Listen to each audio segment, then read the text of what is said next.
Assalamualaikum warahmatullahi wabarakatuh. Perkenalkan, nama saya Maidia Seputri, nomor WP 0239. Jadi di sini saya akan membahas tentang materi sistem pendukung keputusan.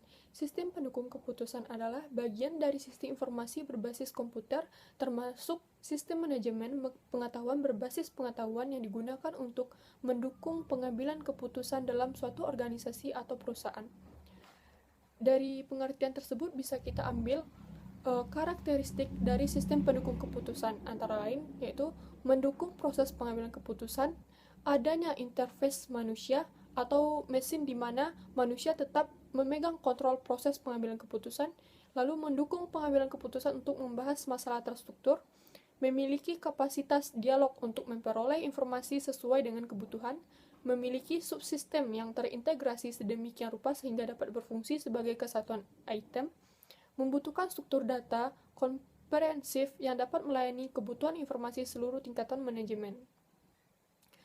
Selanjutnya ada tahapan sistem pendukung keputusan. Yang pertama yaitu fase intelijensi. Intelijensi dalam pengambilan keputusan meliputi scanning atau pemindaian lingkungan, entah secara intermiten ataupun terus-menerus. Lalu yang kedua, fase desain. Fase desain meliputi penemuan atau mengembangkan dan menganalisis tindakan yang mungkin untuk dilakukan.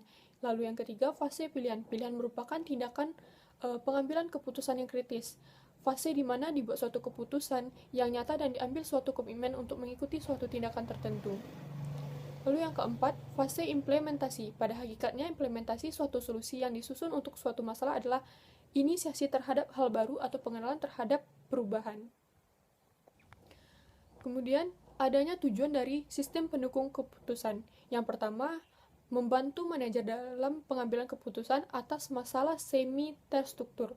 Lalu yang kedua, memberikan dukungan atas pertimbangan manajer dan bukannya dimaksudkan untuk menggantikan fungsi manajer. Yang ketiga, meningkatkan efektivitas keputusan yang diambil manajer lebih daripada perbaikan efisiensinya. Yang keempat, kecepatan komputasi. Komputer memungkinkan para pengambil keputusan untuk melakukan banyak komputasi secara cepat dengan biaya yang rendah. Yang kelima, peningkatan produktivitas. Dan yang keenam, dukungan kualitas. Yang ketujuh, berdaya saing. Yang kedelapan, mengatasi keterbatasan kognitif dalam memproses dan penyimpanan. Kemudian jenis-jenis sistem pendukung keputusan. Yang termasuk yaitu keputusan terstruktur. Adalah keputusan yang dilakukan secara berulang-ulang dan bersifat rutin.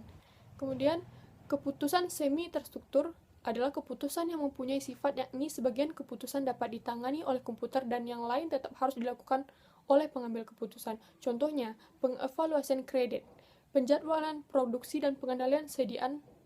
Dan yang ketiga, keputusan tidak terstruktur.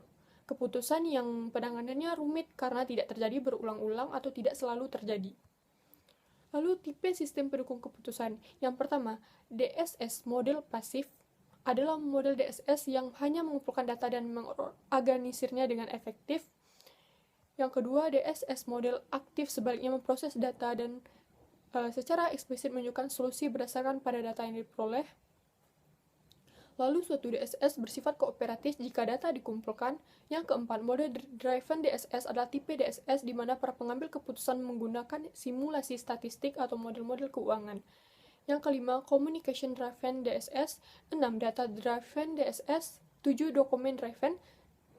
Lalu yang kedelapan yaitu knowledge driven DSS adalah tipe DSS yang menggunakan aturan-aturan tertentu yang disimpan dalam komputer yang digunakan manusia untuk menentukan apakah keputusan harus diambil.